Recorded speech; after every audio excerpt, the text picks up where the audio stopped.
Okay, all right. I'll just, I'm trying to clarify because, and here's what I'd like to do. I'd like to take the conversation we've had now and post it up and send it back out to the group leaders, because I got hit with some questions on stability-wise. Do you have a mental record? Is this somebody that's, schizophrenic and is making false claims? We get reports like that in. And when we get those in, it's kind of unnerving, because you've got a 5-year-old or a 3-year-old that you're wanting to get in and help, and because of the two conflicting stories, everybody's not sure on what to do. But if it's all right with you, I'd like to put this on YouTube and send it out to all my members and let them view or hear what we've talked about now. That way they can actually hear you without having to put your phone number out there for you to get 500, 600 phone calls. Yeah, that's fine. Okay, all right. And the other thing, the local police department, I forgot what you said the officer's name was, and you don't even have to say it, but is there now a chief in charge of that division over there that you could go back and... I still don't know if they even have one, and I haven't gone back in there to talk to them, because anytime I have, they just blow me off so bad. It's just the most pointless thing in the world to do, and only reporting this to CPS and the police department has put the situation where it is. I mean, the court gave him full custody blindly simply because I keep telling the truth, and I keep telling them that this is what's going on, and this is what's going on, and this is what's going on, and they just want me to shut up. They're like, you need to co-parent with him. I said, I'm not going to co-parent with a child molester. I'm sorry. I'm not making my daughter say these things or do these things, and he is doing them. There's no doubt in my mind that he is molesting my daughter. It's been going on for 2 years. And I told them, I said, I will not cooperate with a pedophile. They want me to co-parent with him. I said, sorry that they want to put me in counseling. I'm like, I've already been in counseling. I've been in counseling for an entire year. I've been going to Peace for Families, which is a battered women's shelter, and I have a counselor that can clearly tell people my mental health state, and the court keeps trying to make me to go to somebody that they're requesting, and I don't want to cooperate with the court, because any court, anything we've done, he brainwashes people so bad that they don't even listen to me, and it's just buried the truth so bad without me having an attorney that I've just been railroaded in this system, because his attorney is married to one of the judges, and she knows everybody in the town, and his attorney's family friends with his family, and his family knows everybody in the town. I mean, they're big in the community. His dad and him are coaches of Placer High School, and I think his dad's coaching at Sierra right now at the college. It's just like they're big-time community people, and they have money, and they just railroaded me to death in this situation, to the point they won't look at the evidence or listen to anything I have to say, because he convinces people I'm crazy. Right. Okay. And so I'm like fighting the fact to save my daughter on top of him calling me crazy. Like, he literally has had the judges lean over and like talk to me softly like I'm crazy. Like, we know you believe this is going on. It's like the last that to me, I said, did you even read my declaration? And she said, no. And I said, well, I brought 8 people with me here behind me that have seen this thing go on. I'd appreciate if you don't talk to me in that case. And I told her, I was like, have you even read the supervised visitation reports I filed? And she said, no. And I said, well, my daughter's still saying and doing a number of these things, and I don't agree with anything he's requesting. So they set a trial. They set a date to set a trial date.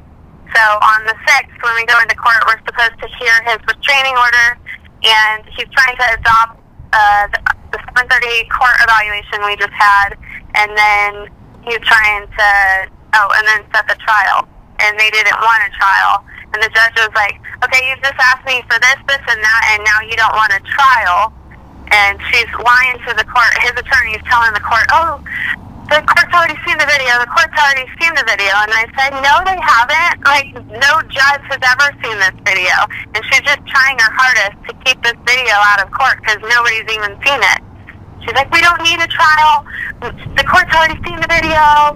And it's just like, she just literally brainwashes people to the point they believe what she says. It's like, no, nobody's seen this video. So the lady ended up postponing the hearing, and that's what we're going to have done on the 6th in front of Francis Carney, who has had our case back in 2006 after he pulled the baseball bat out on me while I had Aaliya in my arms.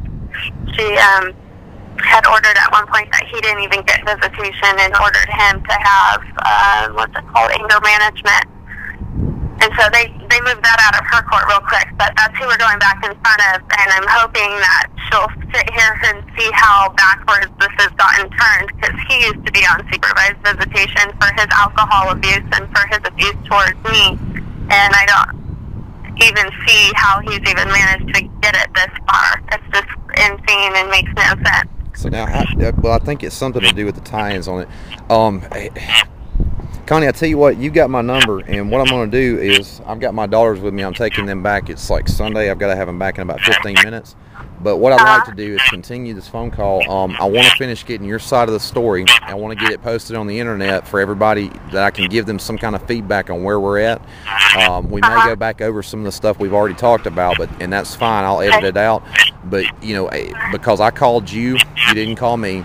I'm not the media. I'm a private citizen, and I work. The child protection community is a for-profit company.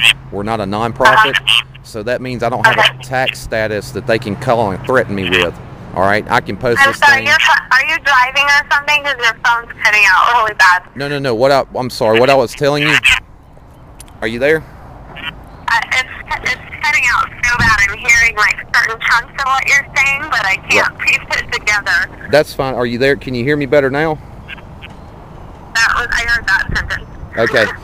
Here, what I'd like to do is call you back in just a little bit. The reason why is the child protection community, we're not a non-profit, and what that means is we can say or do whatever we want to for the most part.